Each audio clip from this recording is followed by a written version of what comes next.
Well, happy Sabbath, Shabbat Shalom, and welcome to the Sabbath service for this. Let's see, let's look at this calendar. Let's get the right calendar here up on the screen. One that Mr. Joe got ready for us for the month of October. It's the 6th day of the 8th month, following a full month of all 4 feast days that fall in the 7th month of the year. And that month is past. We're now into the 6th day of the 8th month on God's calendar. It's the 21st day of October 2023 on God's holy sacred calendar. And it's 2 weeks from the last great day, the 8th day of the feast, the day on which Hamas did a most atrocious attack against the people of Israel. But we want to welcome you this morning to our Sabbath service, and we want to really try to emphasize the positive amidst all that's going on presently, and let you know what we're going to do. We're going to sing some hymns this morning as we wake up together from the United States. Good morning to those of you in the United States. Good afternoon to those of you in the United Kingdom. And good evening or late afternoon to those of you in the Middle East, in Israel.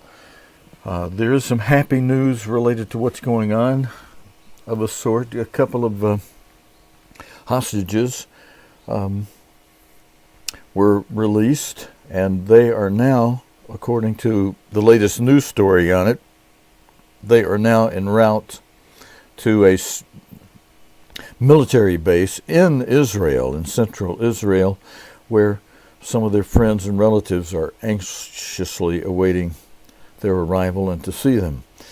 Of course, that's precarious in many ways. There's still 199 hostages being held, and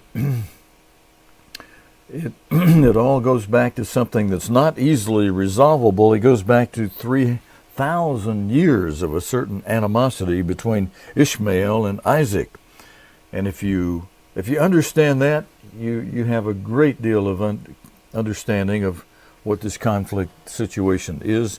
Otherwise, you may be scratching your head for a long time and wondering why the politicians can't resolve this, and wondering why a two-state solution is not acceptable. Unless they use it like they have been using Gaza, because there's an animosity from one side that doesn't want the other side to exist at all. But that's where we are in that. But we went through some prophecies last night that if you didn't catch our Bible study, I hope you'll tune in on cogtv.org and tune that in, pick that up, because we covered where we are right now in time. And let's come back to that in a moment. For the moment, let's switch over to a hymn that we can all sing together. And I know you may be well awake in the United Kingdom, and some of the people in the United Kingdom tell me that they watch our Friday night Bible study as their morning service.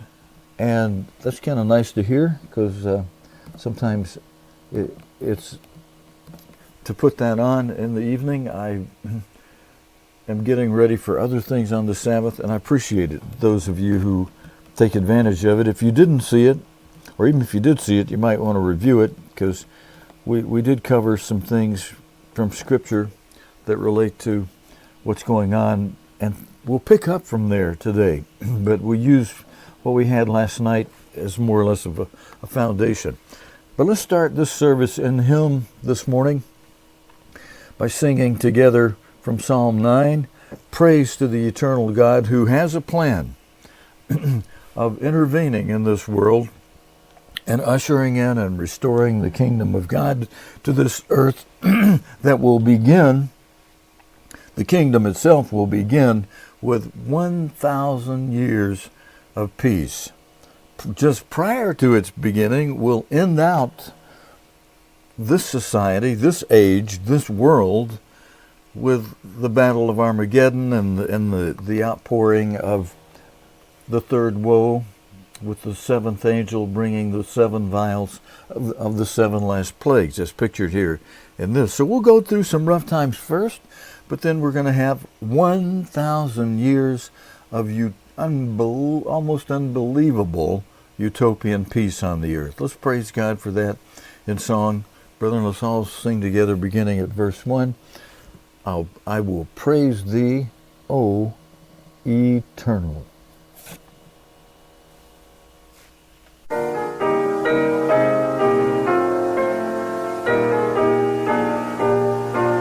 Everybody together on verse 1.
Verse 3, everybody.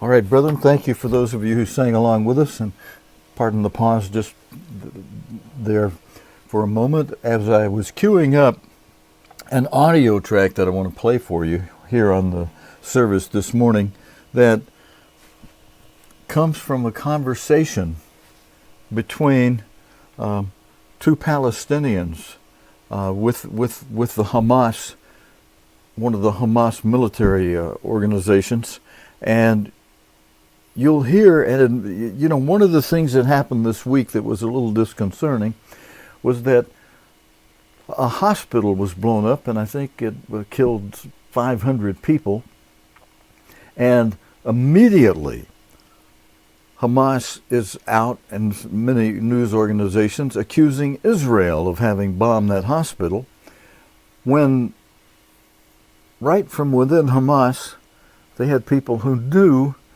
that it was an accident, well, at least it's thought to be an accident, that was caused when one of Hamas's rockets misfired.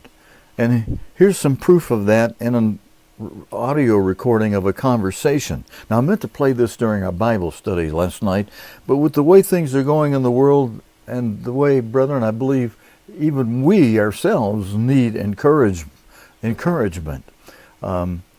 You know, and as I went through, I'm encouraging people to tune in, and if you missed the Bible study, catch that last night, because we went through the scriptures in which God promises an escape for his elect who do the 2 prerequisites of Luke 21, verse 36, the watching and the praying, with a promise that Christ made while he was here on the earth in the flesh, that you can escape the prophesied worst time of trouble to ever hit this earth, which hasn't come yet, which comes after the beast of Revelation 17:8 ascends from the abyss, from the bottomless pit, and is appointed as the new emperor, the last emperor of a revived Holy Roman Empire, the 7th king of the 7 kings that are mentioned in verse 10 of Revelation 17.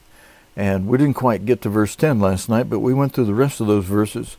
And let's see, I think we probably didn't bring up verse 8 on the screen either, but we went through the verses that preceded that.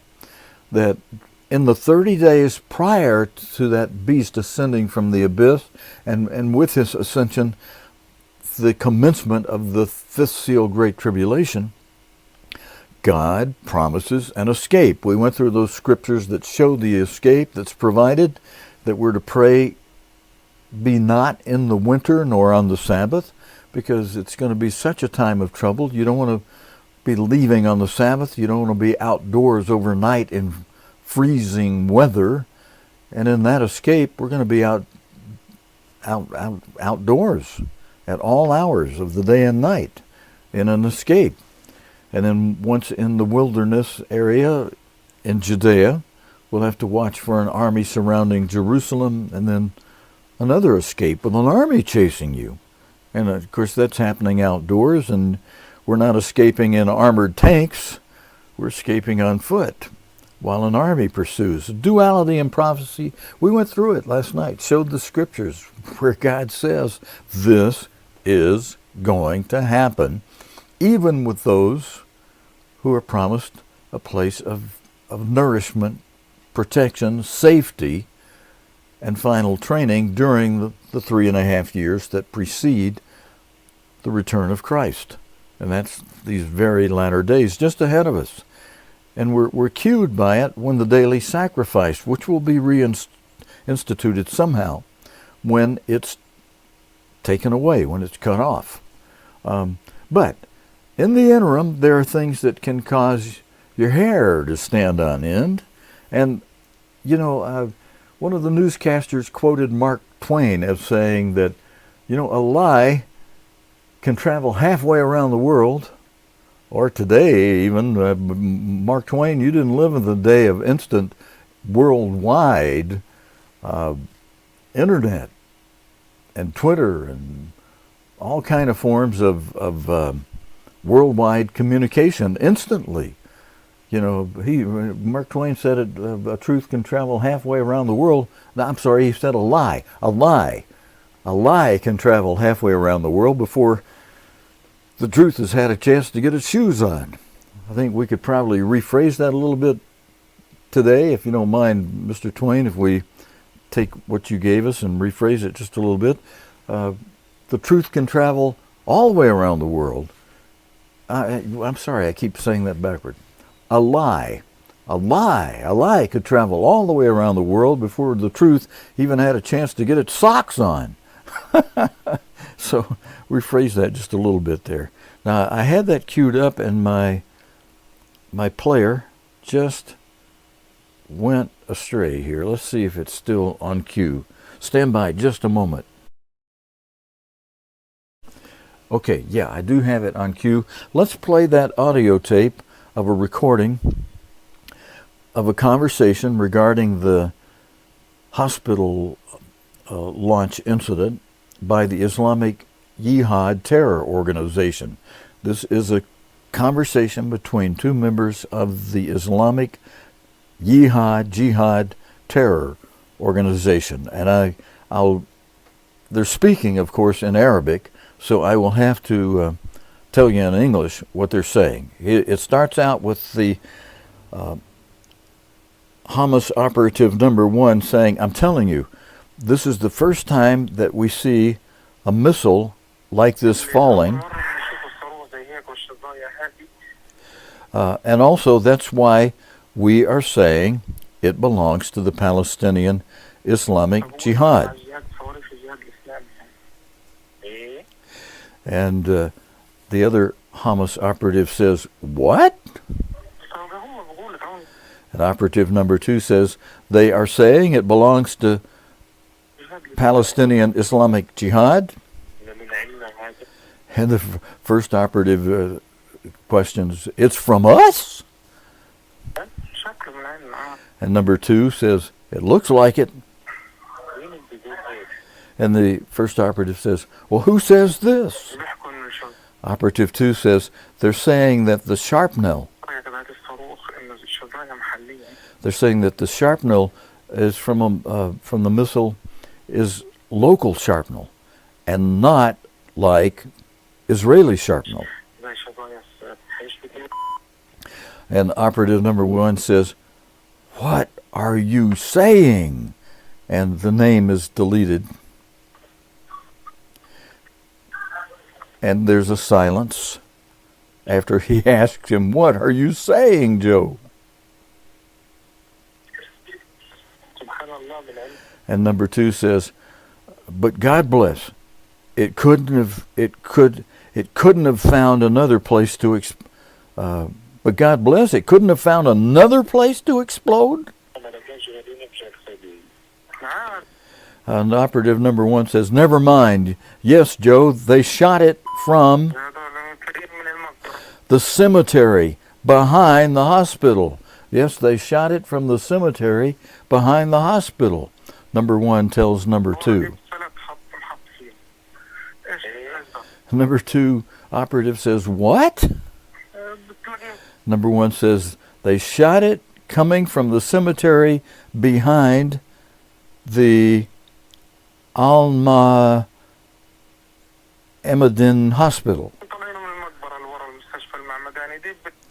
And it misfired and fell on them. And operative number 2 says, "There's a cemetery behind the hospital?" Operative number 1 says, "Yes, Al-Man Amadani is exactly in the compound." Then there's silence again for a little bit here. Operative number 2 says, "Where is it when you enter the compound?" Operative number 1 says, "You first enter the compound and don't go toward the city. And it's on the right side of the Al-Ma'amadani Hospital." And the other operative says, "Yes, I know it." Okay, so there you are, friends. The audio from 2 Islamic Jihad operatives admitting and explaining to one another that the hospital, the missile that killed all the people in the hospital and did all that damage was fired by Hamas from a cemetery behind the hospital. And you were hearing the voices there in that recording direct from 2 operatives discussing it between themselves.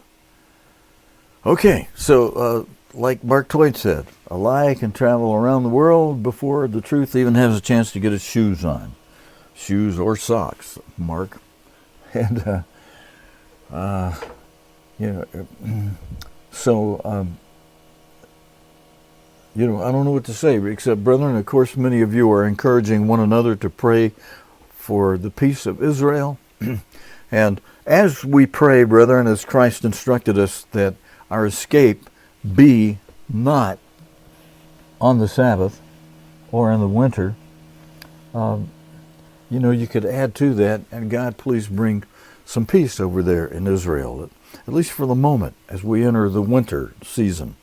It won't be a permanent peace, like many have said and understand that, and as you're going to see in a video featuring Mr. Armstrong this morning, where he interviews and shows what happened in Egypt. When Egypt tried to make peace with Israel, a long time, Egypt has Arabic people who are descendants of Ishmael. And even when there are some who try to seek peace, it won't be a lasting peace. For a little while there was peace after the president of Israel gave Gaza over to the Palestinian people. But unfortunately, those people were not able to keep out the military faction. Many of you saw an interview that was put on YouTube this week that featured the son of one of the Hamas founders, and he saw that all that was not good and decided to help Israel. And of course his family disowned him, his father, his brother. And he has quite a story to tell. The main video is like 2 hours, which I watched the whole thing this week, and that proved to be very interesting. Let's see, I'm trying to see if I can tell you where to find that. Let me get this video I had here off. Okay, hold on. Let me see if I can get back to where I want to give you the name. Some of you probably are already familiar with him. The son of Hamas. Let's see, here's the full version video. I won't be able to play it for us here, but at least I can pull this up and give you his name. Just stand by for a second. This has been a week of things to not only watch, but to learn from, and there are all kinds of things being revealed this week. And I'm trying to get this to open where I can give you his name. Oh, I see. I only took a picture of that. Okay, so I didn't quite. All right, the son of this, but there's a video. It's called Son of Hamas, and there's a full 2-hour version of that. There's also a 48. Let's see, that's only 48 minutes, so it's a little less than an hour. Very easy to watch it. I would encourage you to watch it. You could, being that it's an informative news situation, it is something you could watch today without a problem. But we do want to put our emphasis today on worshiping God and being edified and learning truth and being comforted and being able to comfort one another. And what I think is probably a good idea, brethren, let's go ahead and, after I read you this one sign I just saw the other day, I thought was very well worded. Faith does not make things easy, it makes them possible. And they're actually quoting a version of Luke 1, verse 31. Maybe we can pop that up on the screen a little bit later. I want to check and see if our Bible display is displaying. Yes, it is. And I'm going to put that on the screen for just a moment while I pull up the video of Mr. Armstrong we're going to play. This scripture that's on your screen from Matthew 24:20 should give us a lot of encouragement. It's not only an instruction of what Christ didn't just suggest, he told us to do this. Pray that your flight, and he's talking about the escape flight that he offers in Luke 21, verse 36. If you watch and pray so that you can be accounted worthy to escape all that's going to happen with the commencement of the fifth seal, Great Tribulation, which is a time of trouble so great that, as the next verse says, after Christ says, pray that your flight be not in the winter, neither on the Sabbath day, he says, for then shall be great tribulation, great trouble, the kind of trouble so great that he compares it to the beginning of the world. He says, there hasn't been a time of trouble since the beginning of the world to this time, such as what's coming. No, nor ever after. It's going to be the worst time of trouble ever just ahead of us, but he says you can escape it. And he tells us to pray that our escape flight be not in the winter. And if you want to see how that flight is provided us from Revelation 12:14, we went through those scriptures in the Bible study last night, and then showed immediately following verse 14, where we're offered 2 wings of a great eagle, how the devil sends an army after those who are accounted worthy to escape while they're trying to get into that protected area. You've got to get in from Judea. You got to cross the Jordan River, and you're going to be chased by an army the same way, similar to how ancient Israel was chased by the army of Pharaoh. God says in verse 15 of Revelation 12, those accounted worthy to escape will have an army chasing them. But just as God did for ancient Israel in destroying the pursuing army, God promises in verse 16 of Revelation 12 that he'll do the same thing. Again, in duality in prophecy, he will destroy the pursuing army. Now that it's the devil's army that's pursuing those who are accounted worthy to escape. So the last verse of Revelation 12, verse 17, gives some insight into how the devil feels about having, after he's lost his army in a big sinkhole that God opens up in the earth and has all those rocks of Petra crashing in on him and blocking off that little narrow passageway that, let me put that on the screen for a moment. This narrow passageway between the rock walls of Petra that those who are counted worthy to escape will be going through like those who escaped from Egypt, being pursued by Pharaoh, went through a narrow passageway between the Red Sea. Those who are accounted worthy to escape, well, that back passageway between the rock walls of Petra, bring it forward, will be blocked off and a sinkhole open up underneath it. Swallow the pursuing army, all the rocks, the rock walls, nothing underneath the walls with a sinkhole there, will fall into that hole on top of that army and block off that passageway so that once those who are accounted worthy to escape are in there, it's sealed off from anybody else just wandering in there or the devil trying to send another army. The way for that army to get in there is blocked off. And verse 17, as I was saying, gives some insight into the devil's reaction following that. He gets angry and mad, full of wrath.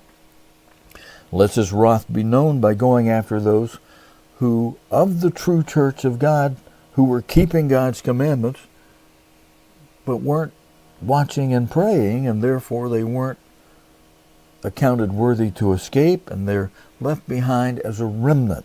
We put the verse on the screen last night and showed that, and it says the devil goes after them to make war with them now, and tries to make them work on the Sabbath, tries to make them bow down before the image of the beast, and when they refuse, they're able that way, by refusing, to buy of God gold tried in the fiery trial of martyrdom, for which God promises you will be at the marriage supper. So God's got it planned out, so even those who don't do what he says we should do in Luke 21:36 with the watching and praying, our Father has a plan for those who were keeping his commandments to still be able to repent and recover from their mistake. It's going to be a very costly method of doing it. It's much better if you simply obey Christ and do what he said do. Let's pop that on the screen before we go to Mr. Armstrong real quickly. It's much better if you do what God said do here in this verse. Watch and pray always.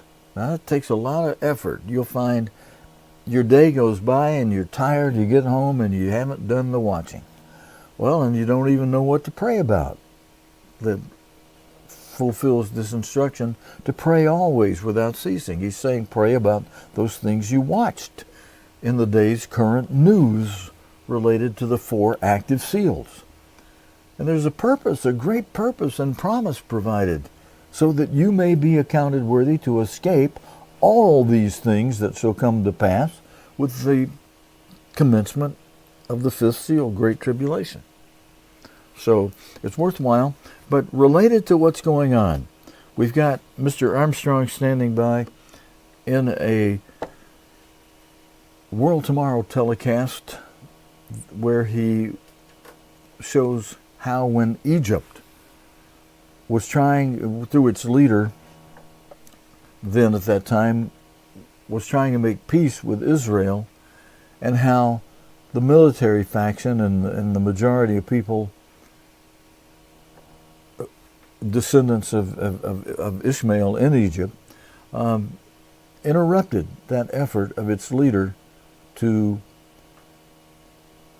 make and pursue and make peace with Israel. Let's watch that video with God's end-time apostle, Mr. Herbert Armstrong, now from a World Tomorrow telecast, and then we'll be back.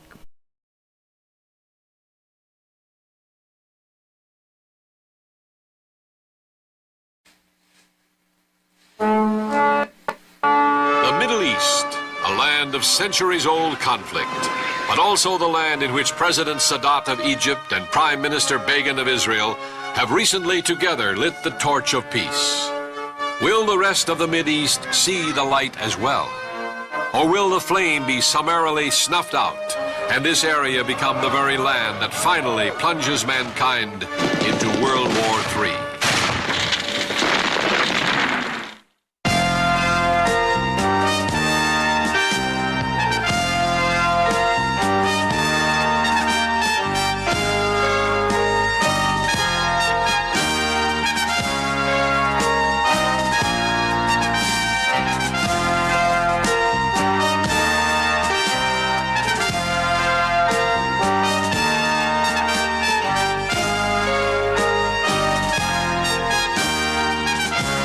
MidEast, the quest for peace.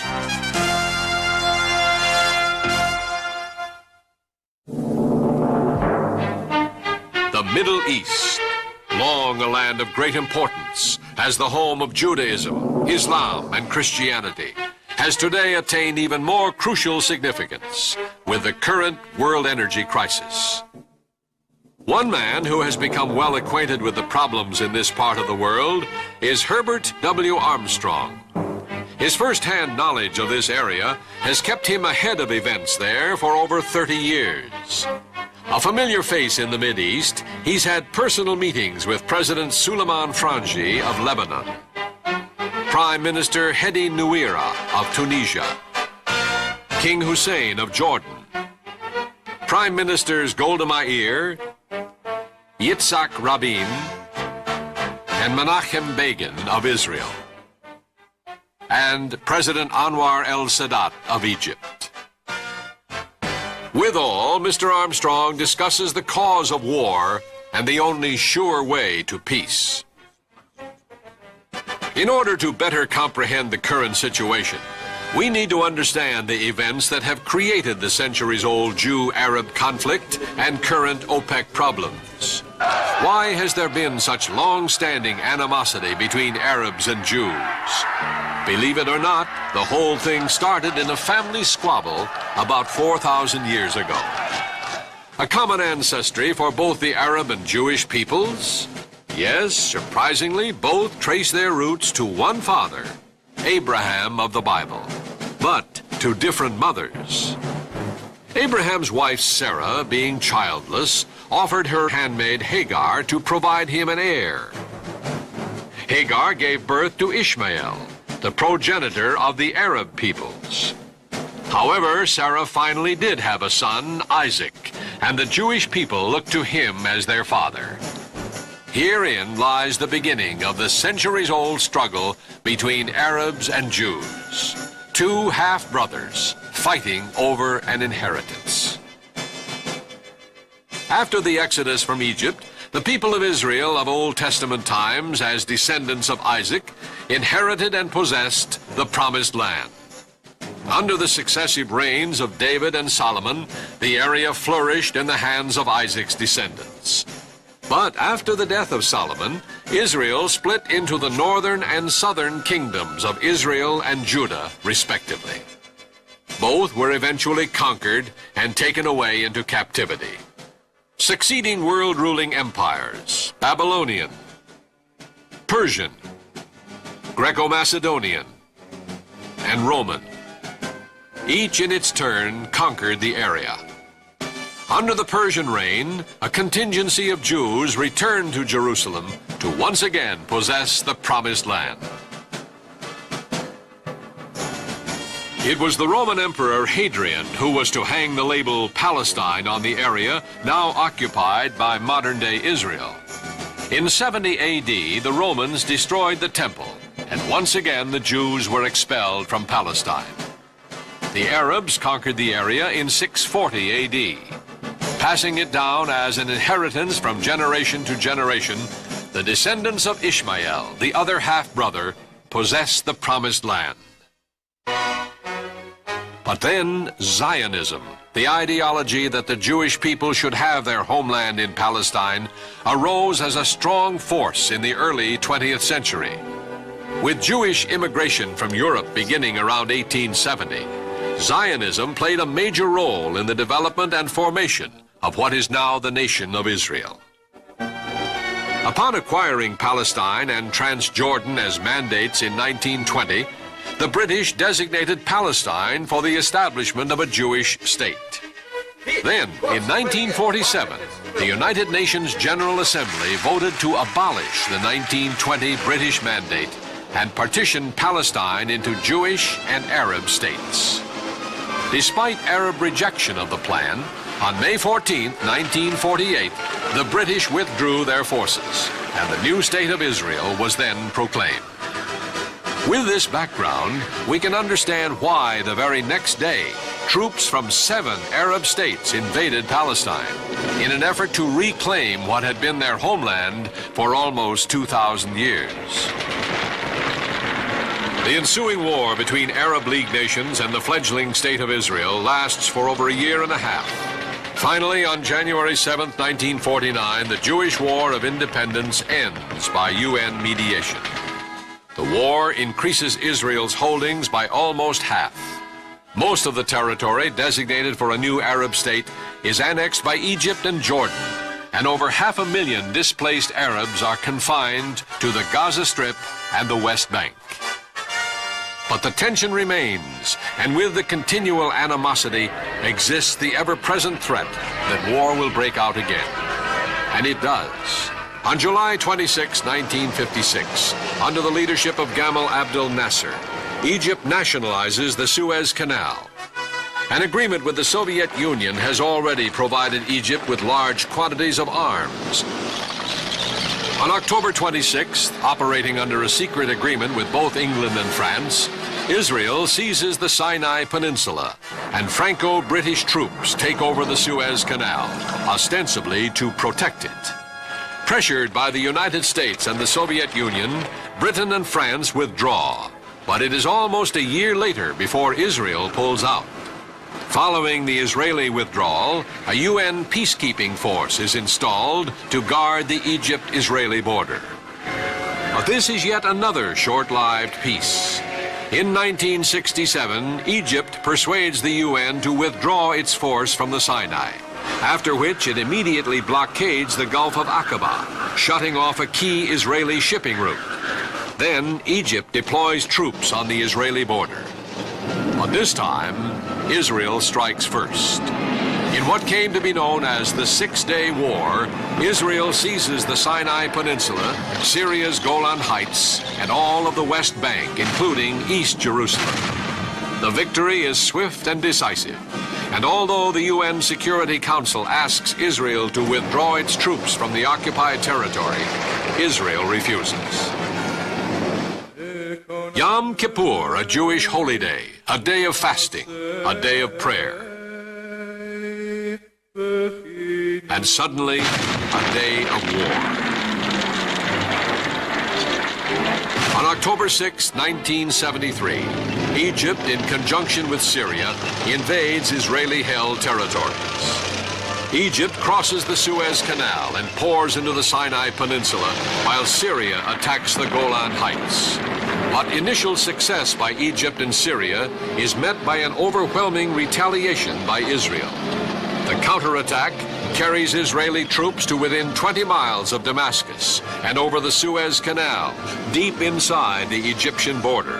A ceasefire is finally negotiated on November the 11th by U.S. Secretary of State Henry Kissinger.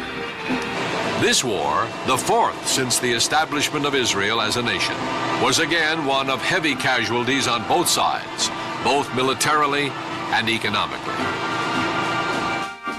Only this time, the economic repercussions reached out to the rest of the world. Within the Arab League, the OPEC nations retaliated and announced a temporary oil embargo for nations supporting Israel. For the United States, Western Europe, and Japan, oil prices soared upward to unprecedented new highs as shortages appeared. In the last 30 years, we've seen a quickening tempo of animosity in this part of the world. This acceleration of aggression is even more disturbing when viewed in light of man's new means of mass destruction.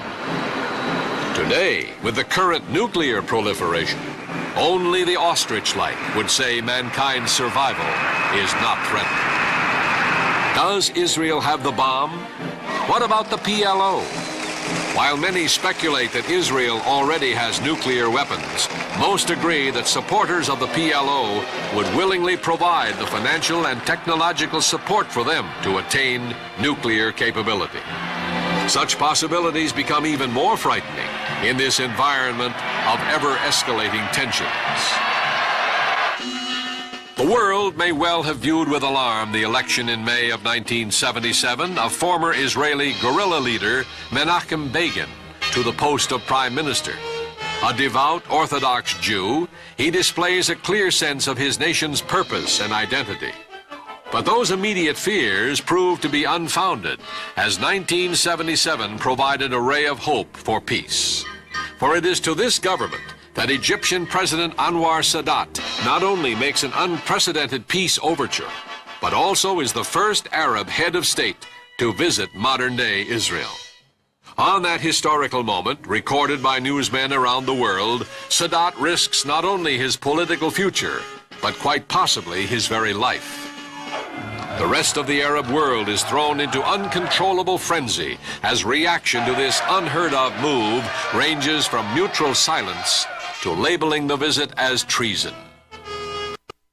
And brother, and friends, I just want to point out right here at this point in the video, the timing of this telecast, this video, was June 1981, just roughly 3 months before President Anwar el-Sadat was assassinated. So at the time of this telecast that you're watching now, as announcer Art Gilmore was saying, you know, there was some concern, some thought that President Sadat could be risking his life. Little did the work that produced this telecast, our church, know that that would in fact happen just 3 months after this telecast was set for airing. Let's go back to the telecast now. After this initial move, Egypt and Israel commence follow-up talks in mid-December. This culminates in Menachem Begin's visit to Egypt, another historic but equally risky venture. Witnessing the Sadat-Begin approach on the pathway to peace, Herbert W. Armstrong recognized the importance of their efforts. No stranger to the MidEast, Mr. Armstrong has, through Ambassador College and the Ambassador International Cultural Foundation, supported numerous programs in the area, such as archaeological excavations, children's playgrounds, and cultural exchange programs between Arab and Israeli youth. Called a builder of bridges between nations, Herbert W. Armstrong continues his efforts for world peace. Listen to Dr. Mohammed Hatem, close personal advisor of President Sadat. It is a pleasure to me, personally, to receive you, Mr. Armstrong, here, because I know you from a long time, and I know what you are doing for the humanity in all the world. Ambassador Foundation is promoting better understanding between all peoples in all the world. They had about 26 projects in 26 countries in the world. In recognition of Mr. Armstrong's heartfelt efforts at promoting human understanding, Jerusalem Mayor Teddy Kollek hosted a banquet in his honor. The ambassadors of Ambassador, the people who are here, are fulfilling a tremendous role for peace in the world. They're here today, they are going to South Africa and to Russia and to China and to many of the countries of Europe, all in the mission of more human understanding. And I want to thank you for your good relationship to us, for your friendship for us, for your efforts that you are making here. It is in this spirit that Mr. Armstrong begins his current Middle East tour in the changing land of modern-day Egypt. Cairo, a city in a land of contrasts, steeped in tradition, yet longing for progress, tied to the past, but looking to the future. It is ironic that Egypt, the land of the pyramids, physical symbols of permanence, is a land faced with an indefinite future due to the ever-present possibility that war could break out with its Israeli neighbors. Aware of the uneasiness here, of the pervading tension, Herbert W. Armstrong, speaking to some 300 government officials and educators at the Nile Hilton, acknowledged the dangers facing humanity. I'm not going to speak to you very long tonight, but I'm going to speak plainly, because the time has come for very plain speaking, and I've come a long way to bring you this message.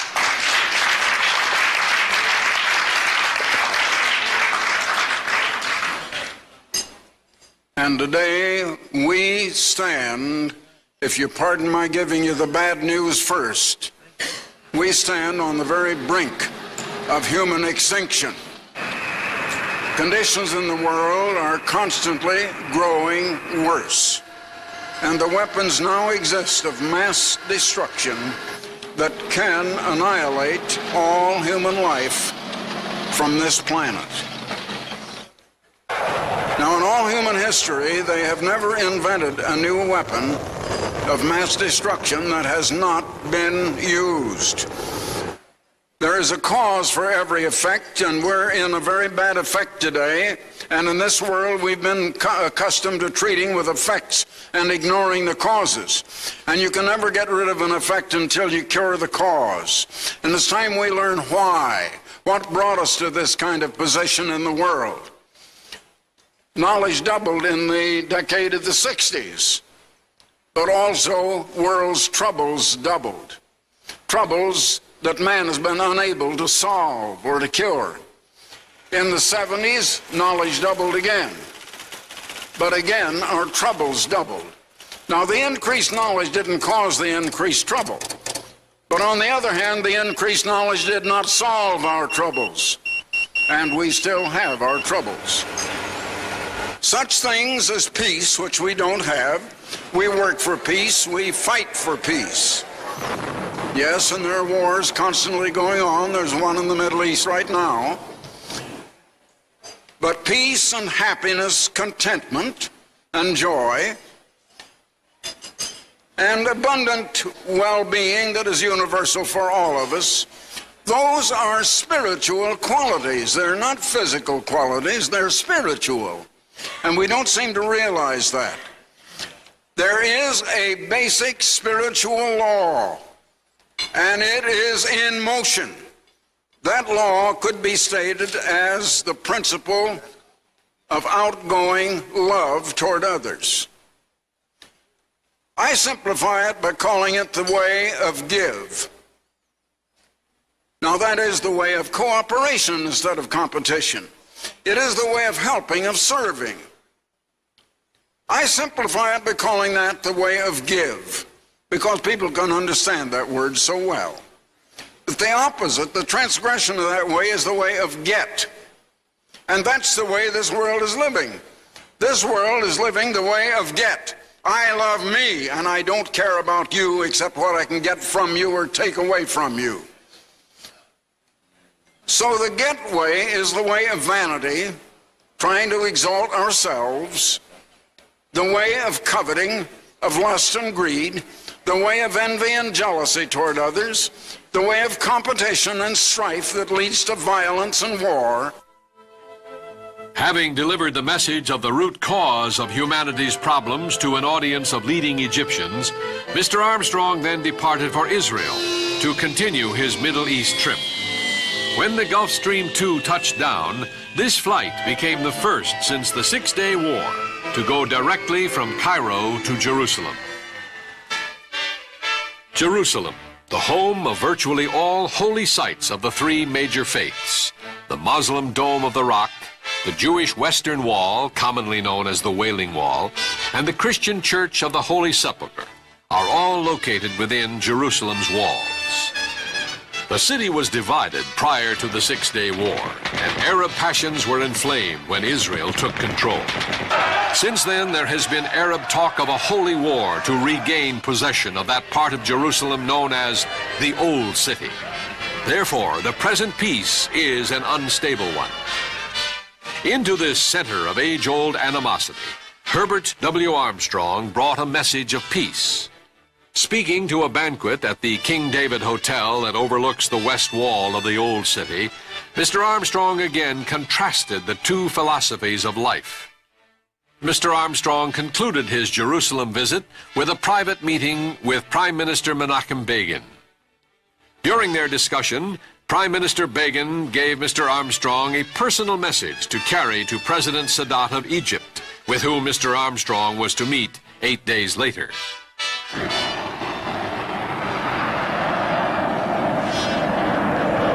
The meeting began with a rather frank appraisal of President Sadat's unprecedented approach to peace.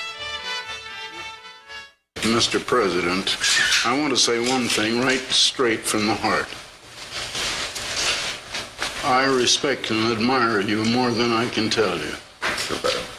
Because you have risked everything in an effort for peace. And your heart has to be in it, and it has to be genuine. And not many will do that. I meet heads of state all over the world, but I have not known one that would risk what you did of acquiring the enmity of the Arab world in order to have peace. Now that takes courage, and you had it. Thank you very much. Thank you. President Sadat's spirit of self-sacrifice, already demonstrated in the peace initiative, is clearly reflected in his response to Mr. Armstrong's message. There are two philosophies of life. There are only two ways of life. Everything in general will fall into one or the other category, and they go in opposite directions. And the one I term in simple language give. The other is get. Now, give merely means outflowing love toward others. But I put it in just simple language of give and get. The world is geared to get. Everything is get. It's in business, it's in athletics. Right. And it's in politics. Right. And it's in society. Right. And it's just in every segment of life. That's right. So I learned this philosophy of give and get. And I tell you what it is, just my way of stating the law of God. And I think the personage I mean by God is the same personage you mean by Allah. Isn't that correct? Exactly. And that is his law. And you could express it in the more religious language of love, which is outflowing. But I just take it in the more secular word of give and get. And I think that makes it plain to people in all walks of life, whether they are of whatever religion or of no religion. And it expresses the principle of a way of life. It's just a general attitude of mind, That's right. an attitude we have toward one another and toward other people. It was at this meeting that President Sadat unveiled a bold new undertaking for the cause of world peace, a proposed $70 million World Peace Center to be built at the base of Mount Sinai. Impressed by the significance of such a monument, Mr. Armstrong offered both moral and financial support for the venture. Even with the vision and personal sacrifice manifested by President Sadat and Prime Minister Begin in their efforts to defuse the many centuries of animosity, a great number of problems remain to be solved before real peace in the Middle East can be a reality.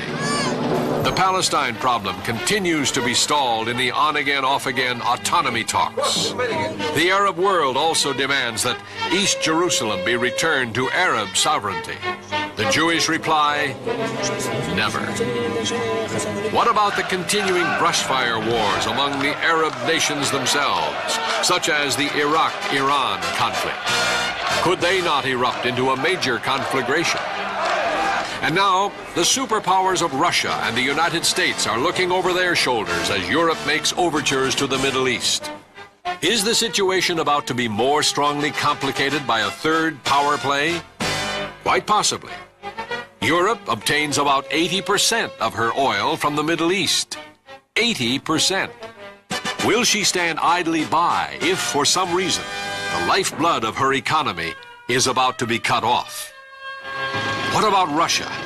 Will she cool her heels in Afghanistan while European influence in the Sinai continues to develop? Will the peoples of this troubled part of the world finally live at peace with one another? Or will their centuries-old animosity ultimately engulf the rest of the world in the flames of war?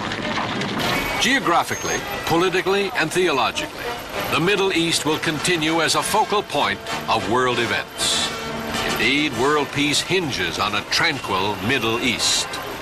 Unless the world learns the lessons of the past, we face the most cataclysmic events of history. But if it doesn't, will humanity survive? The answer is in the message proclaimed by Herbert W. Armstrong, Ambassador for World Peace. Every trouble, every bit of woe and unhappiness and suffering in this world has come from living the way of get. Now, we're not going to have a better world until we get off of that way of get and get on to the way of give. We're not going to do that ourselves. Human nature is a little too strong. It isn't going to let us. It's going to have to be done to us. And then that all-powerful, unseen, strong hand from someplace is going to intervene in this world's affairs and is going to save humanity from itself.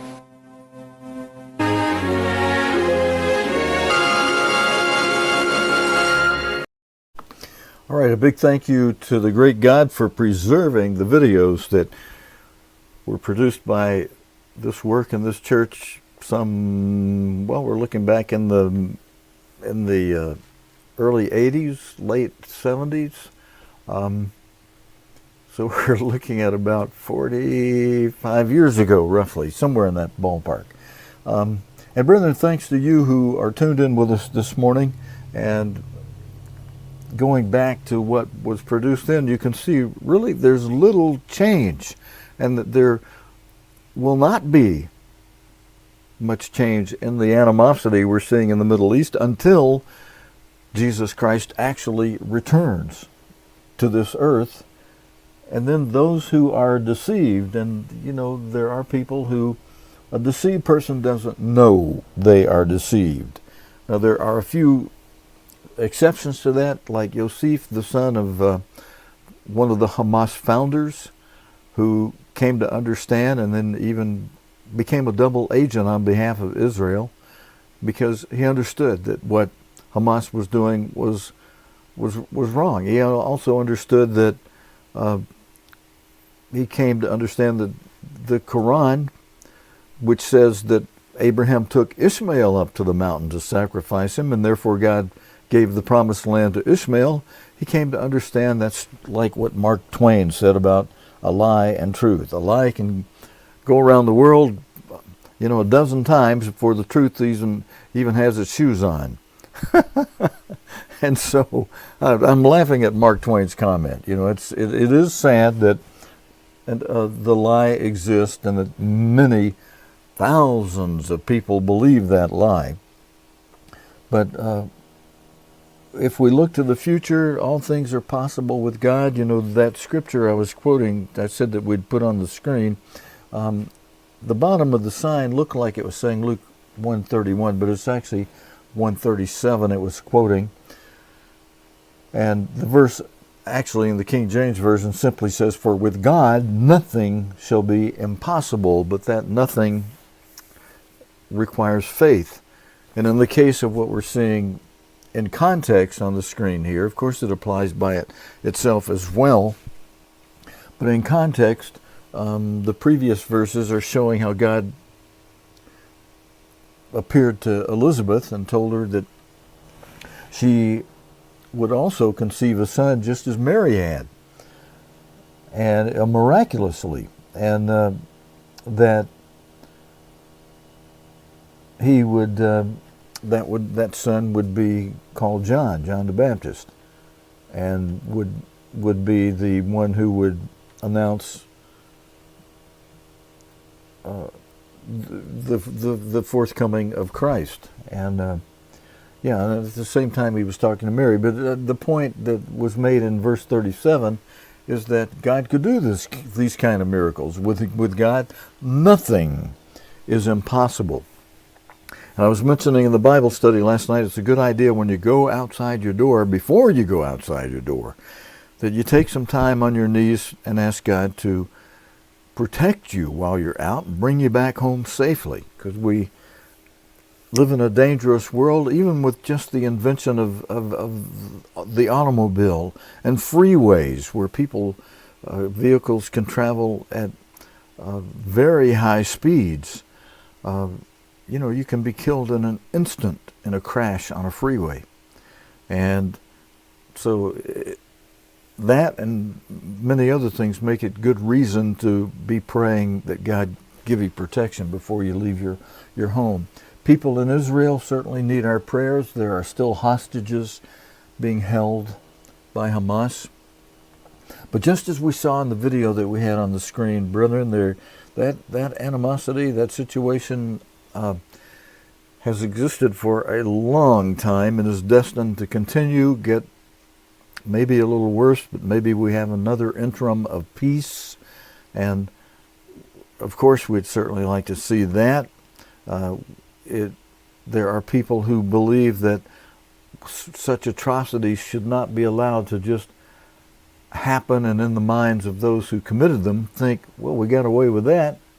And there are some who think that organization should be totally eradicated. And there are others in other governments that are interfering in a certain way and may hold up that eradication that Israel had in mind. So it needs prayer. It definitely needs prayer. Now, I've got another verse while we've got the Bible display up on the screen that relates to what we're talking about here and is a subject I was discussing. Calvin, if you're tuned in there today, we were discussing this. You have to remember, to understand this verse, you've got to know who's who in the Bible. You've got to know who is Ephraim today and who is Manasseh today. And that part of that understanding is sometimes referred to by people as British Israelism, and that's usually said, in a way to indicate a disbelief and a doubt about the teaching and truth of the migration of the 12 tribes of Israel out of the Caucasus Mountains after they were held there by the Assyrians, who then after their defeat were no longer able to hold the tribes of Israel captive, and the ones who defeated Assyria weren't interested in having the Israelis continue to be held captive. Really, once they defeated Assyria, for a little while you couldn't tell the difference between the captives and the captors, because when another force comes in and defeats your captor, they become a defeated people, and everybody together migrated into the area that's now called Germany. But the Assyrians, for the most part, stayed in Assyria and surrounding areas. Stayed in Germany and surrounding areas, I should say. Some into Austria, some who were the more Nazi-like culture of the Assyrians, went into their area of Germany. But those who were of the tribes of Israel, eventually most of them migrated out of Germany and went on toward the northwest and onward from there into Norway and Sweden and France and England. And then from England, for a while, we had Ephraim and Manasseh combined there together until certain events caused those who would come on to America, and God was orchestrating it that Manasseh and Ephraim would separate. Manasseh came on over to the United States. Now that's just a brief overview of the history of British Israelism. And you need to keep that in mind. That is, you can search the facts and you can find, well, this indeed is what happened. These people did migrate out of the Caucasus Mountains. And I used to ask myself, and I asked my mom once or twice. Mom did not know the answer then. She knows the answer now. I've taught her. But I used to ask my mom when I was a little kid, Mom, why is it when we would fill out an application for school or then you get a little older and you start filling out applications for job and what have you, and they used to, that's been changed now in America. We now, you for your race, you either put white or black or Spanish or whatever else is there on the form. But it used to offer, it didn't offer white when I was a little kid. It offered Caucasian and Negro and Spanish and whatever else was there, just a few things then. They've changed that because, I think primarily because our black neighbors didn't like to be called Negro, so they changed that to be called black. In some cases, they also had the words brown. I could never understand that. Would they make a distinction between brown and black? But Caucasian was no longer on the applications, and it would just offer white or the other things. But when I was growing up, it didn't offer you white. And Mom would say, your race, honey, little kid, child, is Caucasian. And I'd say, Caucasian? What in the world is that? Why are we called Caucasians? And then later, as I grow up and I come into the truth and learn that we migrated from the Caucasus Mountains, where we were held captive by the Assyrians. Oh, we were held captive there. Why? Well, because they invaded the lands of Palestine and God allowed them to take the 12 tribes captive. And so now that's revealed now, and you can trace it back, and you can trace it down to its definitive, and God gave the criteria for who's who in Genesis 49, even saying when Jacob called his sons before him that he wanted to tell them what and where they'd be in the latter days. And that allowed for them to become lost or hidden in the interim. But in the last days would be known, and we can see the criteria in Genesis 49 to sort it out. And you can just see that historical sorting out happen in the way of the migration and how it occurred. And let's just summarize it to the bottom point. Ephraim is now, most of modern day United Kingdom is your stock of Ephraim. And in the United States, most of, at least for a long time, it was the majority, it was Manasseh. So to understand prophecy, you need to understand that. And when it says here in this verse, Manasseh, Ephraim, and Ephraim, Manasseh, it's kind of a poetic emphasis thing going on there. And they together, all right, let's read it with understanding to this. Manasseh, the United States. Ephraim, the United Kingdom, and United Kingdom, United States. And they together, the United States and the United Kingdom together, shall be against Judah. Where's Judah? Judah is scattered around the world, but a lot of Judah, Zionists, are in Israel today. For all this, his anger is not turned away, but his hand is still stretched out. God's still merciful and loving and loves Judah and those who've been prominent in keeping the Sabbath as a sign of God's people. But the world doesn't like the Sabbath and God's people and God's way, and there's a time when even the brothers of Judah, the United Kingdom, the United States, the United States, the United Kingdom. Well, to be it like it says here, I should say the United States, the United Kingdom, and the United Kingdom and the United States. And they together, both the United States and the United Kingdom, two separate countries following a great revolution, they're going to operate in consort together against Judah.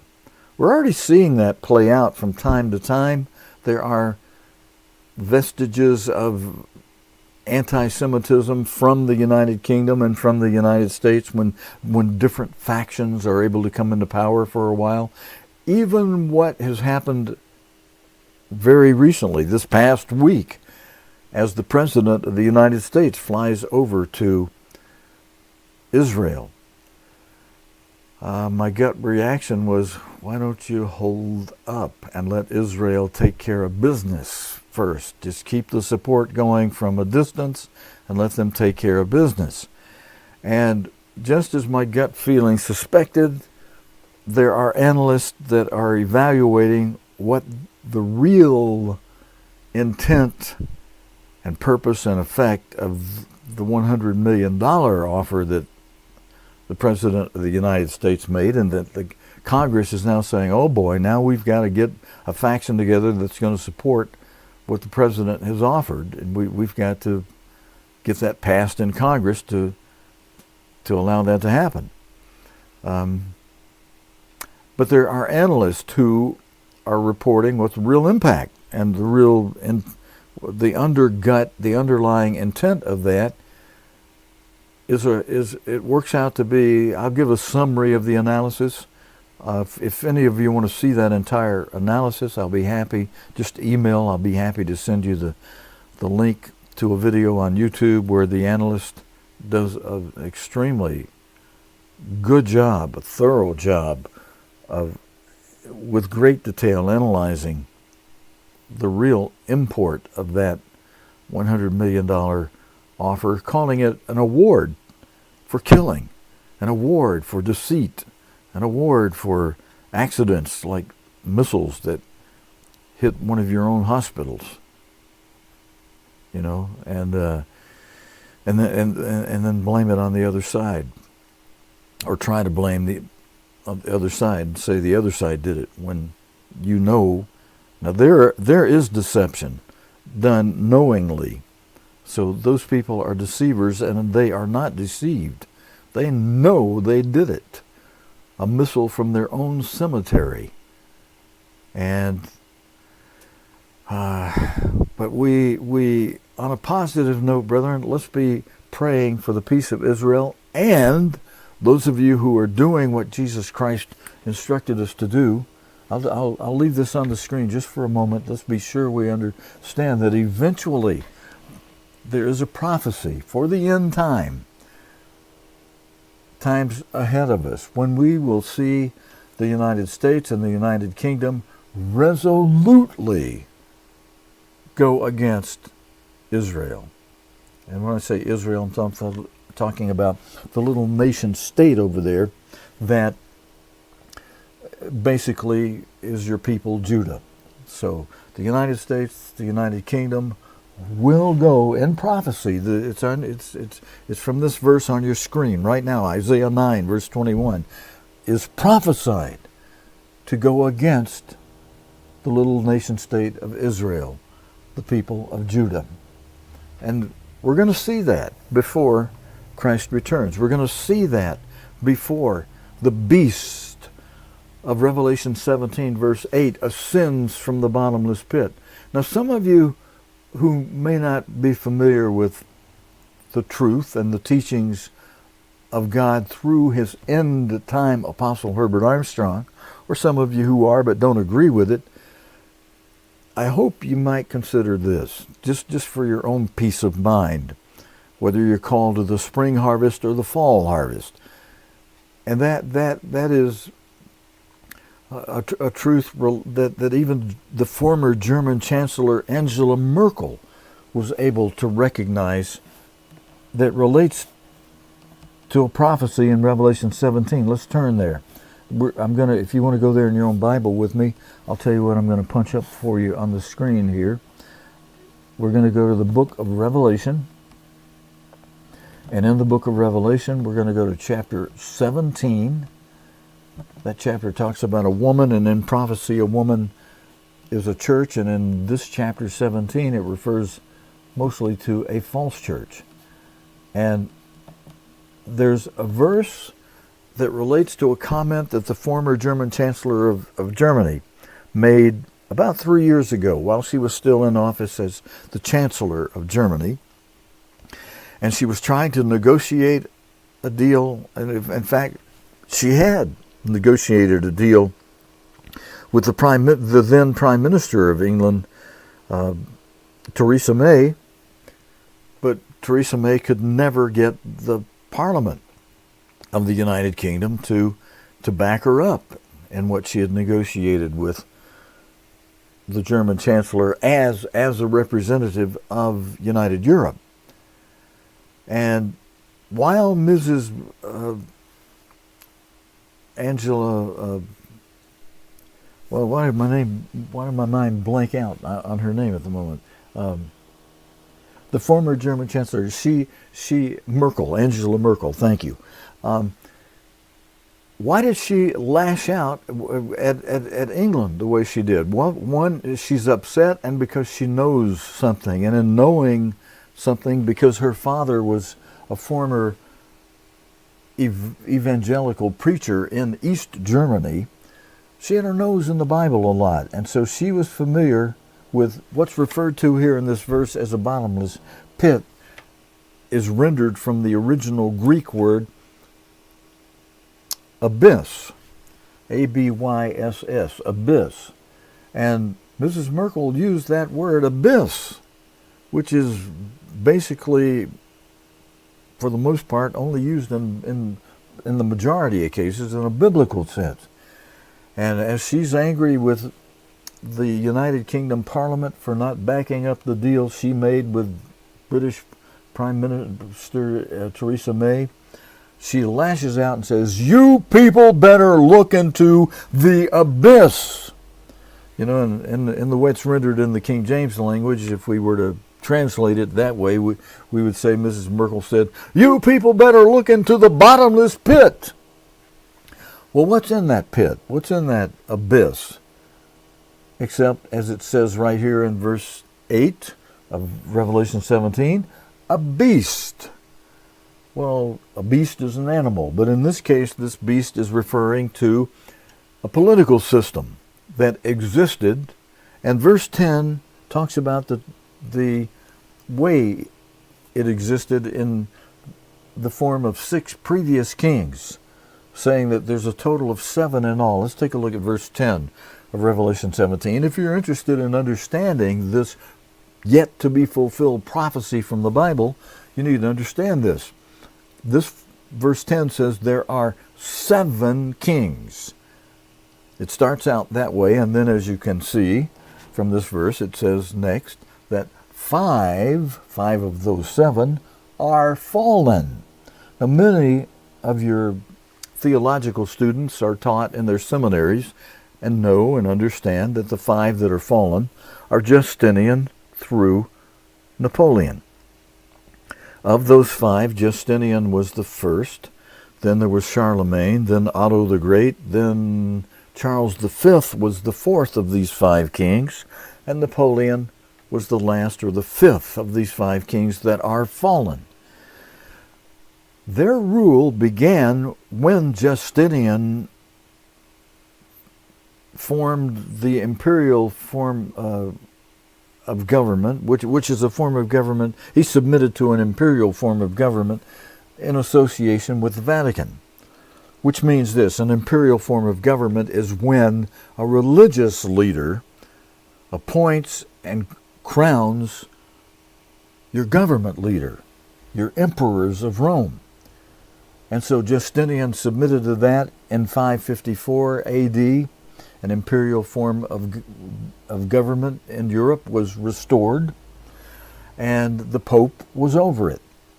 And he crowned Justinian. That was in 554. Now that date is significant because when you add up the length of time of these 5 kings before Napoleon lost the Battle of 1813 in the early spring of 1814, if you subtract the beginning date, 554, from the ending date, 1814, you should come up with mathematically with the number 1260 years. 554 to 1814 is 1260 years, which is a prophetic number, and it fulfills a certain prophecy, which prophecy ended in 1814 when this Holy Roman Empire went into the abyss, or as it's rendered in verse 8 of Revelation 17, as a bottomless pit. We'll go back to verse 8 in just a moment. Let's finish the other elements of this verse 10. Be sure you get this in your mind. There are 7 kings.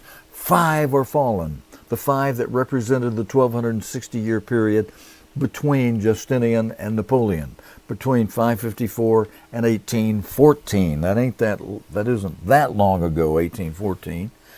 Of course, none of you alive now were alive then in 1814. I know that, but the other element, the next element in this verse, after saying there's a total of 7 kings, and 5 have come and gone and have fallen, and 1 is.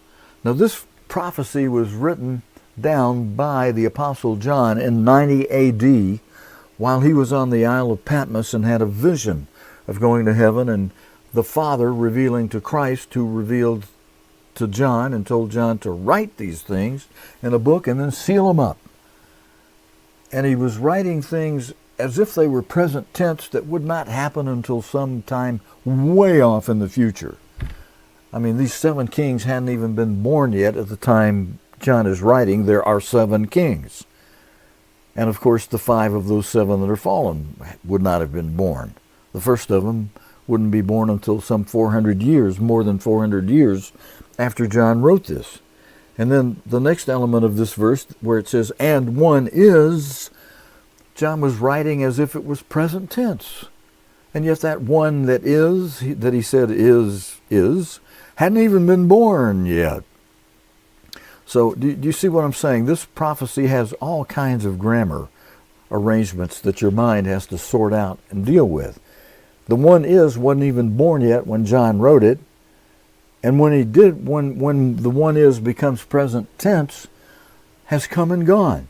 That 1 is was Mussolini, who existed as king number 6 between 1936 and 1945. After Mussolini had gotten a concordant, a writing from the Vatican, he then invaded Ethiopia and with a surprise attack, and of course they fought back a little bit, but they were caught off guard, like what the Assyrians do in their battles. They use blitzkriegs. They come suddenly, unexpectedly, and with full power, just like a lightning bolt. In fact, that's what the word blitzkrieg means. Lightning. Hits with full power in a place unexpected, suddenly, so that you're hit off guard and unable to defend against it. Boom! Hit with such power and not expecting it. And so Mussolini hits Ethiopia, comes back with success and says, I have restored the Holy Roman Empire.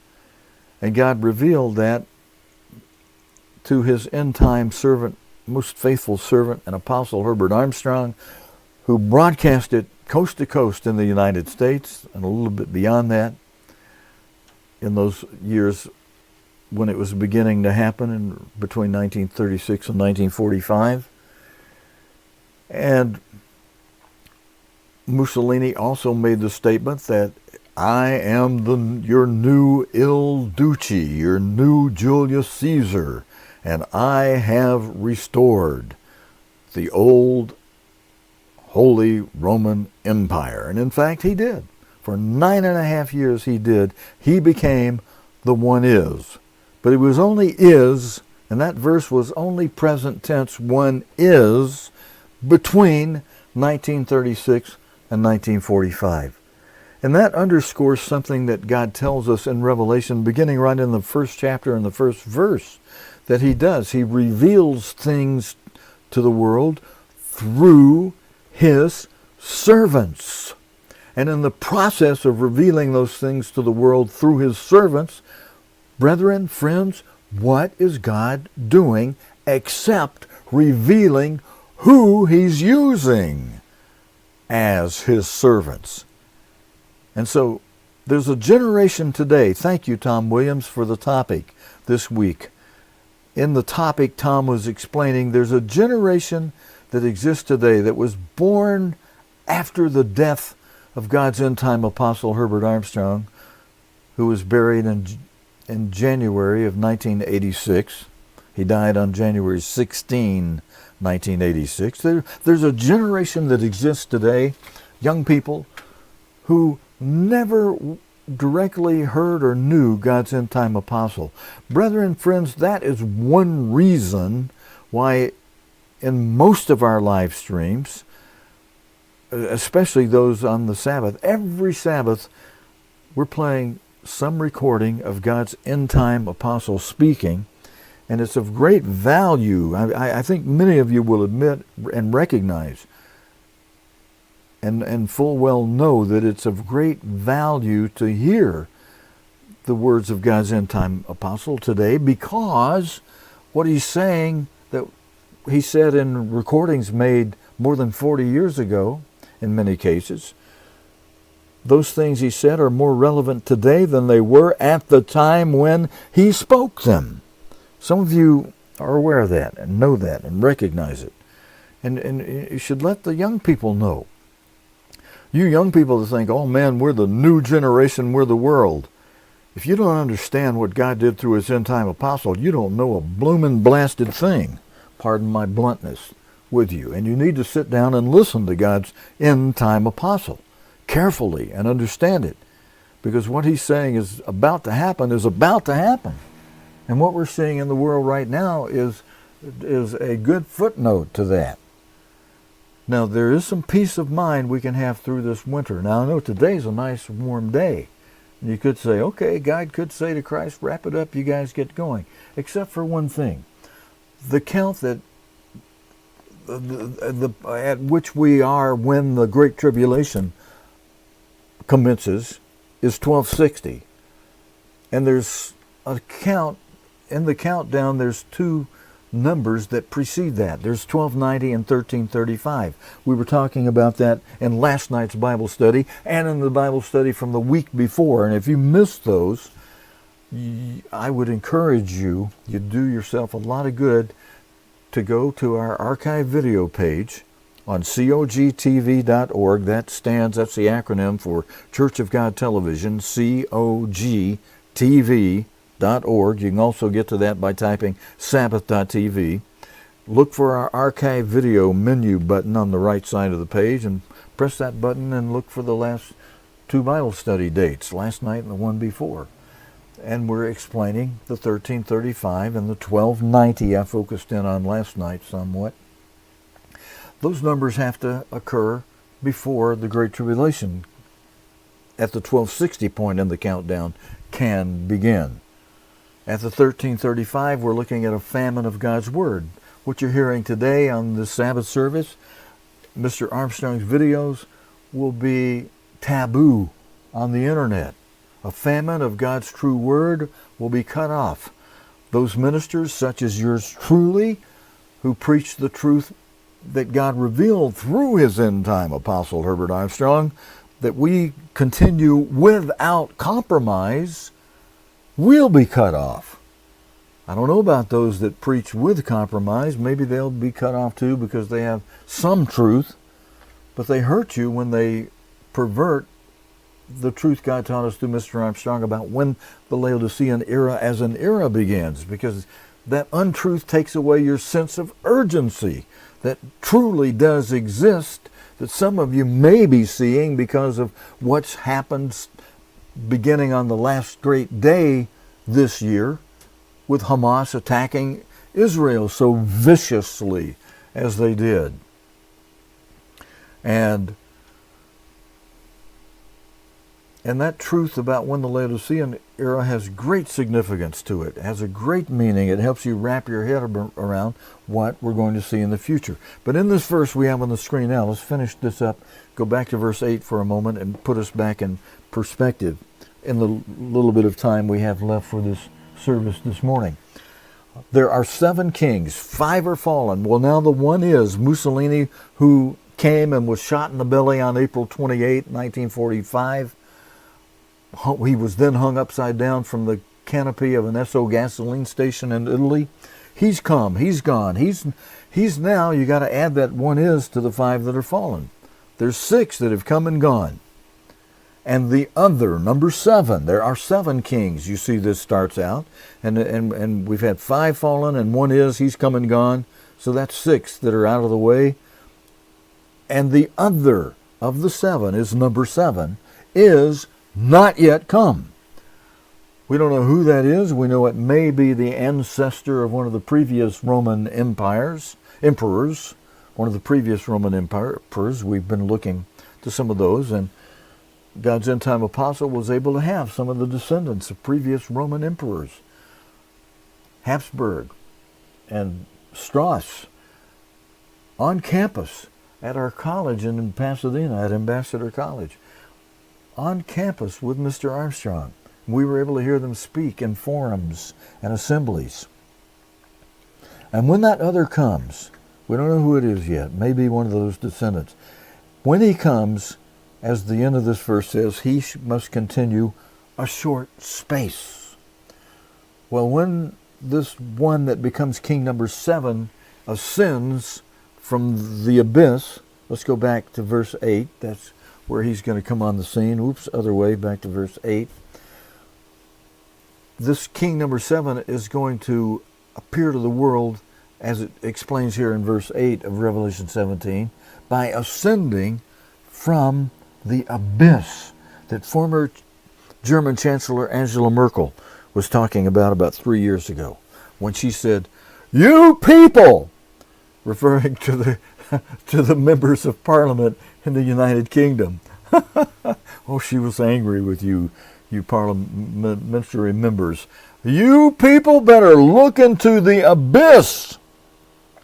Now, why was she saying that? Because she understands there's a beast that's in that abyss being revived, being healed. The beast was wounded a couple of times.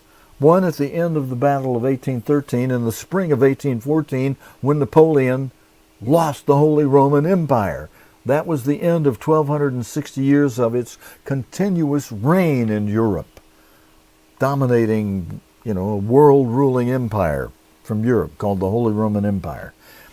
It ended its first 5 who fell reign of the Holy Roman Empire in 1814.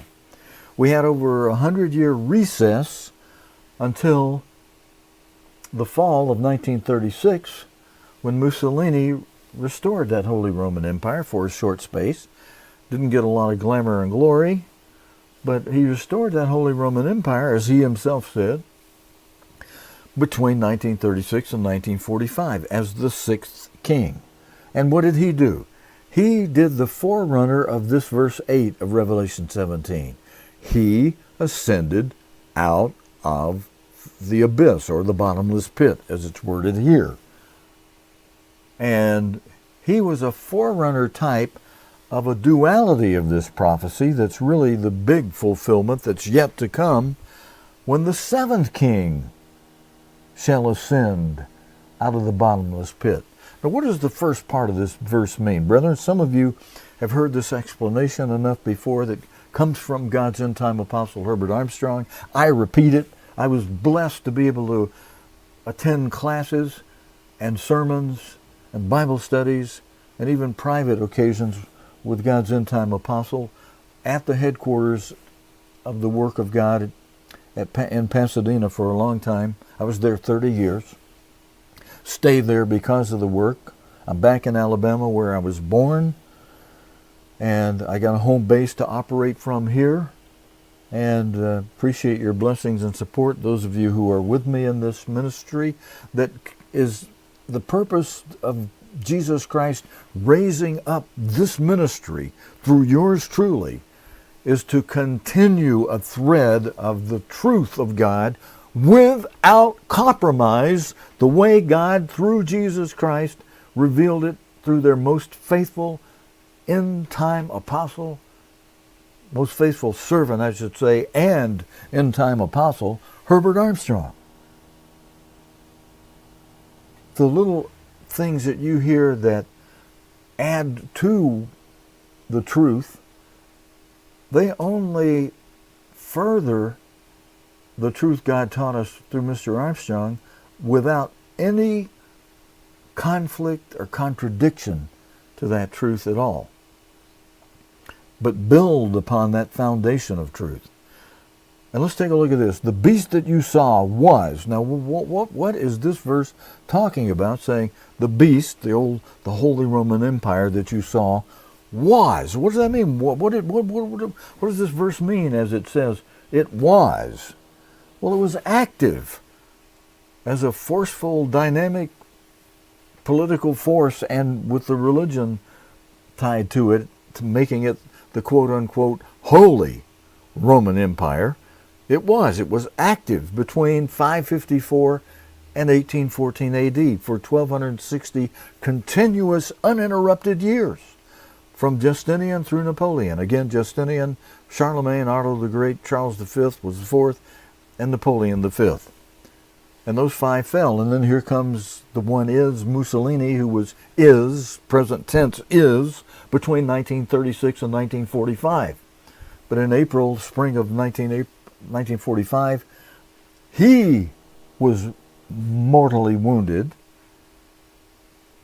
Well, he died, but the beast, the political force and power, the Holy Roman Empire that Mussolini represented, was put back in the abyss, but not killed off totally, just mortally wounded. A deadly wound, but the beast was still alive, just not able to operate, because you go in the hospital, you can't go to work. If you get my drift on that, the beast was in the hospital, so to speak. He was in the bottomless pit, an abyss, but he's in there as if he were in a hospital, healing, not dead, mortally wounded, but not dead. And in the long recess, we had one recess between 1814 and 1936, when Mussolini restored the Holy Roman Empire, as he ascended out of the abyss, the bottomless pit, here of Revelation 17, verse 8, as a forerunner fulfillment. But as God's end-time apostle taught us, and as we see in the Bible that supports what Mr. Armstrong taught us, prophecy is often dual. There's duality in prophecy. So we had a forerunner with Mussolini, who restored the Holy Roman Empire after 100 years, more than 100 years, of the Roman Empire, Holy Roman Empire, being in the abyss, in the bottomless pit, between 1814 and 1936. That's a little more than 100 years, isn't it? If you do the arithmetic, subtract 1814 from 1936, and you get, 100 and, what's 14 from 36? Put down 2 from the 4 from the 6, and the 1 from the 1814 from 1930. From the 9, 8 from the 9, that's 1. And the 18 from the 19, that's 1. So you get 100 and, what did I figure out? 114 years between 1814 and 1936. You got over 100 years by an extra 14 years that that the beast was in the abyss. So the beast that was active between 554 and 1814 then is not. The next part of this verse. The beast that was active between 554 and 1814 is not between 1814 and 1936. You see that 114-year space of time that the beast was not active, was in the abyss, in the bottomless pit, but not totally dead and killed off, just mortally wounded.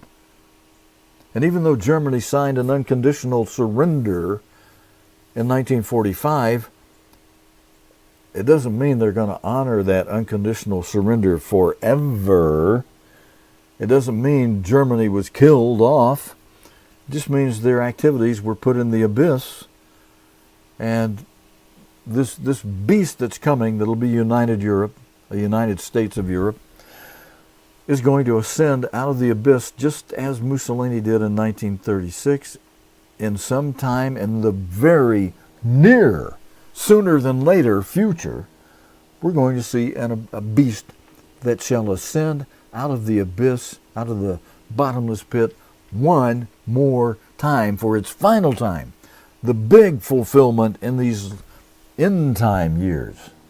And they that dwell on the earth shall wonder. Let's look at the rest of this verse.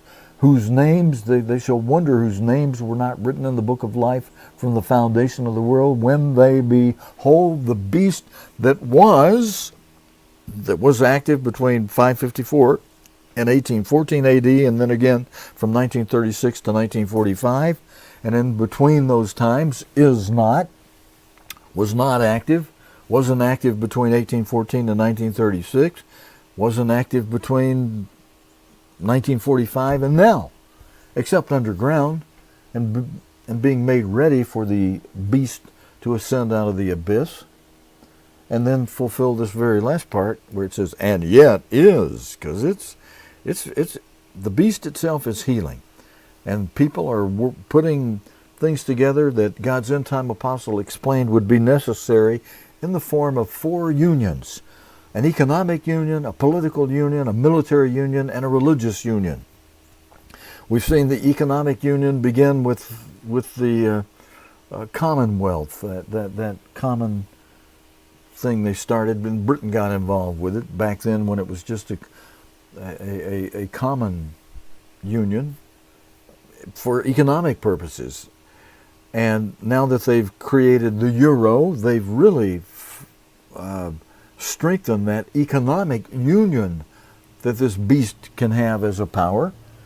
And so an economic union, a political union, and they've gone through all kind of machinations about a political union.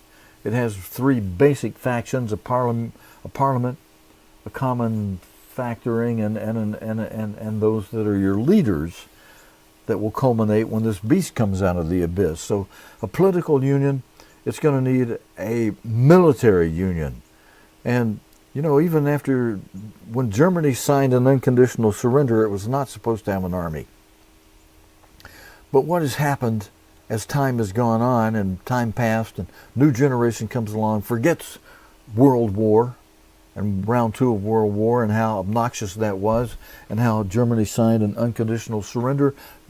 And for a long time they couldn't even think about having an army. Now what do they have? They have an army, and they make some of the world's most effective military weapons. Countries want weapons designed by Germany. And what, in fact, did we learn this past week with the big crisis in the Middle East with Hamas and Israel? Except that the nation of Israel is ordering a submarine with atomic abilities and missiles on it that can be deployed from underwater, that can target the 4 corners of Iran. A submarine built by which country, friends? Have you been in tune with the news enough to know that I'm about to say, or maybe you're saying it yourself already if you're in tune? A submarine built by Germany, you know, from whom we saw a former beast ascend.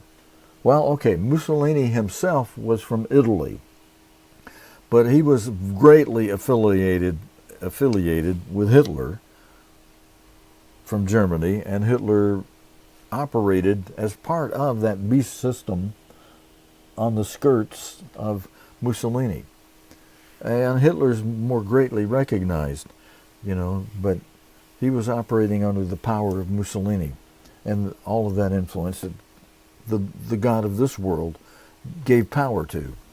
But we're going to see a seventh one ascend out of a bottomless pit, out of the abyss. Angela Merkel, I nearly fell off my chair the day I heard her proclaim, "You people better look into the abyss." And I'm like, wow, dear God, did you give away the job of some of us who are supposed to be announcing these things? Or you're using her or allowing her to be used to send a shocking message that relates to this verse about a beast that's in the abyss being healed and about to revive and arise and ascend out of that abyss, and the world be shocked by it, because this verse, you tie into it Luke 21 verse 35. Let's go there. I think we've covered this verse. Let's go there, because it tells us that when this beast ascends, and he's going to begin round 3 of World War when he does, he's going to commence the Great Tribulation. And that's a time period that Jesus Christ explained as Luke wrote it up in Luke 21.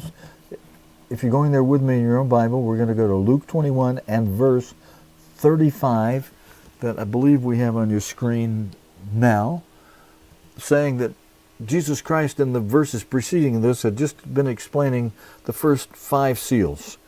And in between the first 4 seals that are presently active and the next major event in prophecy, which will be your 5th seal, Great Tribulation, according to God's end-time apostle Herbert Armstrong, and that fits with where we are. We can see the first 4 seals are presently active, collectively active. First seal depicted by a white horse, false religion. Revelation 12:9, very prominently active today. The devil who deceives a few people here and a few people there. No, the devil who deceives the whole world is part of that first seal, white horse, that Christ described in plain language as religious deception, saying many would come in my name and deceive not a few people, but would deceive many. Second seal depicted in Revelation 6 by a red horse, which Jesus, with a rider on that with a sword, and Jesus Christ is expounding that in plain language as war and rumors of war, world war, and the uniting of Europe. And let's put our chart on the screen just for a moment while I just take a few moments and go through these first 4 seals. You see the white column, that's your white horse, false religion. Your red column, the second horse, the red horse of war. Then your third column's got a black bar with a black horse at the top of it. Revelation 6 depicts the third seal as a black horse with a rider on that horse with balances in his hands.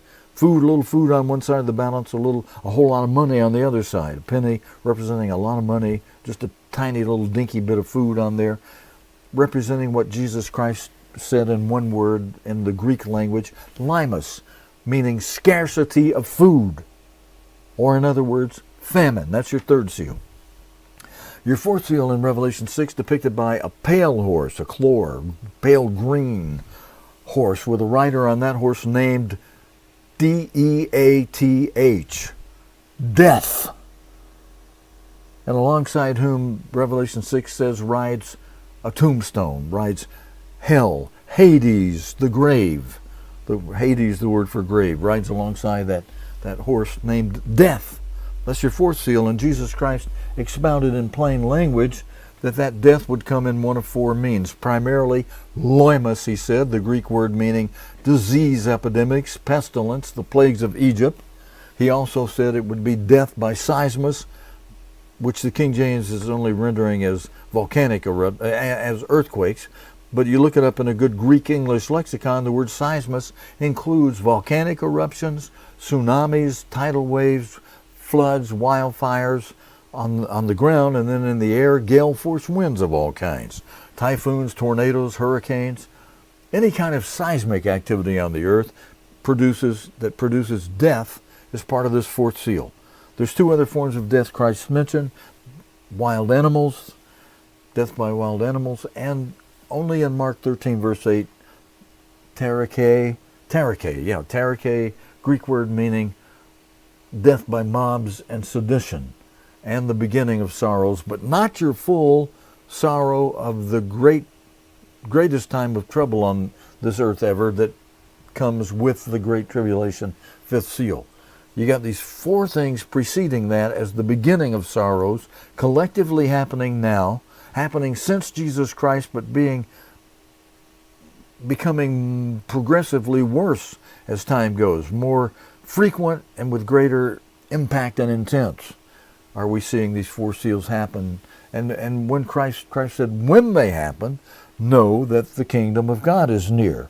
Or in other words, know that the countdown clock that has to run until Christ returns on the seventh trump of the seventh seal, a period of at least 1,260 days that begins with 1335, with a famine of God's Word, and followed 45 days later at 1290 with the daily sacrifice being cut off, followed pretty immediately thereafter with armies surrounding Jerusalem, creating the desolation where some idol is set up in a holy place that'll be structured there after the daily sacrifice is reinstituted. But it'll be cut off at the 1290, and then in between the cutting off of that daily sacrifice and the commencement of the Great Tribulation, that's a 30-day period between 1290 and 1260, God will provide what we were discussing in the Bible study last night at Revelation 12, verse 14, 2 wings of a great eagle, and an escape by a flight, probably a modern jet aircraft, for those who are accounted worthy because of keeping the prerequisites Christ gave in Luke 21:36 to be watching and praying. All right, let's go back to and we'll advance to verse 36 in a moment. Let's go back to the scripture slide showing Luke 21:35. All right, with the understanding that from this chart, the first 4 seals are active. The orange bar you're seeing there with the guillotine at the top of it is your 5th seal, 3.5-year Great Tribulation. And that comes at the 1260 day before Christ's return point in the countdown that leads the way to Christ's return. And so that 5th seal that you see there on the left side, orange column, number 5 at the top of it, a guillotine there in its place. That above the number 5. That time, Christ says here in Luke 21:35, will come unexpectedly on the world. He says it comes as a snare shall it come on all them that dwell on the face of the whole earth. Now that's a poetic way of really emphasizing the point that it happens to toute la terre, all the world, all the earth. Comes this great tribulation, catching people off guard as if you were caught in a little mouse trap, a mouse being caught in a mouse trap. They're caught off guard. They're not expecting it. That's the way Christ says the Great Tribulation, seal number 5, comes on the world. As a snare, unexpectedly. And he says in the next verse, verse 36, he says, therefore, watch and pray. Watch these 4 active seals and pray always. As your Greek-English lexicon will expound that always, pray without ceasing, even while you're on your job working. You know, we learn from computers that mental activities can be multiplex. You can be working on one thing and even be thinking about what you have to do on your work, while at the same time, in the back of your mind, you're thinking about the daily world news. And you can be praying in your mind while you work for a boss about the people affected by these first 4 seals that we are to be watching. And we can therefore then be keeping this instruction of Jesus Christ here in verse 36 of Luke 21, that we pray without ceasing, about the things we watch. Pray for the people affected by false religion, by war and rumors of war. I'm looking for the button to put this chart back on the screen. Pray for people affected by false religion, the white horse, by war, the red horse, by famine, the black horse, and by death by one of 4 different ways where we see a lot of death happening. Disease epidemic, seismic activity on the earth, wild animals, and mobs and seditions and beginning of sorrows up to the Great Tribulation. And Christ says, if you'll watch these first 4 active seals, you'll see in the verse, we put it back on the screen in a moment, he says you can be accounted worthy. See this 5th seal, Great Tribulation? You can be accounted worthy to escape all these things that shall come to pass with the commencement of this 5th seal, Great Tribulation, the worst time of trouble to ever hit this earth, as Christ said in Matthew chapter 24, verse 21. We went over that very thoroughly, carefully last night in the Bible study and put those scriptures up on the screen, so I'm not going to do that now. If you're mentally inclined to say, I want to do more this Sabbath, go to the Bible study last night. Even if you saw it, review it again. I would encourage you. And of course, take out some time for prayer, maybe some of your own Bible study. Let our Bible study last night guide you. And then do this watching and praying so that you may be accounted worthy to escape all these things that shall come to pass with the commencement of this great tribulation 5th seal. Brethren, we're going to stop there. Oh, let me see. I would like to close today with this, though. Let me just tell you, I'll put the seal up on the screen and share with you an opportunity for those that are in the area to visit with the family of longtime Alabama minister Orland Wade, who remained faithful to Sabbath keeping while the apostasy occurred around the globe. He remained faithful here in Alabama. Next time I could tell you about something funny. Mr. Wade tried to help me find a congregation back in the early days of the apostasy after I moved back to Alabama. He tried to help me find a congregation that would be observing the Day of Atonement at a time when the local congregation in Birmingham, where I was attending then, wasn't going to hold services on the Day of Atonement. And Mr. Wade, I'll just tell you real quickly, he called all the ministers he knew in the surrounding states, and he knew them personally. He knew the ministers in Mississippi, he knew the ministers in Tennessee, he knew the ministers in Georgia, he knew the ministers in Florida. He called all of them. And because I told him I'd be willing to travel if I had to observe that day with brethren that were still on board the ship under the umbrella where God had caused Mr. Armstrong to pass the umbrella of pastor generalship. Some of us didn't want to jump ship early, and it proved to be a good thing that we didn't. We found brethren who had begun working on the Sabbath who knew they shouldn't and just needed somebody to ask them, why are you doing that? Well, Mr. Tkach, no. Where in the Bible does it say we don't keep the Sabbath anymore? Well, I thought something was wrong with that. I felt like a monkey on my back ever since I worked on the Sabbath, one man told me. I'm going to tell my boss I ain't working there no more on the Sabbath. Sure enough, next Sabbath he was back in services. So we were able to help some by staying on board ship till we got thrown off. The gangplank was rolled out for us, and you're out of here. Well, in our case, the Birmingham congregation changed services from Sabbath to Sunday. And I had already told them, as soon as you do that, you're not going to see my face anymore. They saw it on a Sunday one time only. That was on a Pentecost Sunday, when a deacon came up laughing, saying, oh, I know why you're here today on this Sunday. This is the annual Pentecost Day. That's the only reason you're back here with us.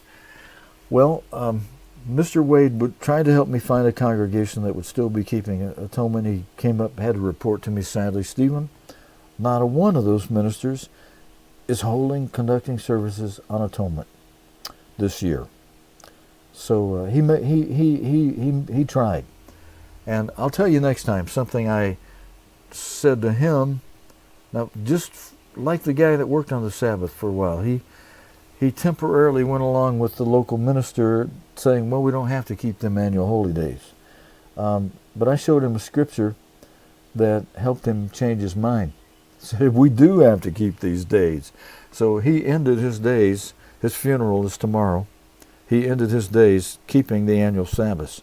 And for those of you in the area, I want to tell you, I have it in my email. I emailed this to a few people in the area. I'll just announce it here, where the viewing with his family will be tomorrow, October 22nd. From 1 o'clock to 3 o'clock, there will be a visitation at the Rideouts Gardendale Chapel. That's at 2029 Decatur Highway in Gardendale, Alabama. If you need that again, just play this video back again, or email me. I'll be happy to email this to you. Email me at our address on our Contact Us page on cogtv.org. And then at 3 o'clock tomorrow, a celebration of life service, a memorial service for funeral service for Mr. Wade will be held at the same place at 3 o'clock. And then following that, David, thank you for sending that to me.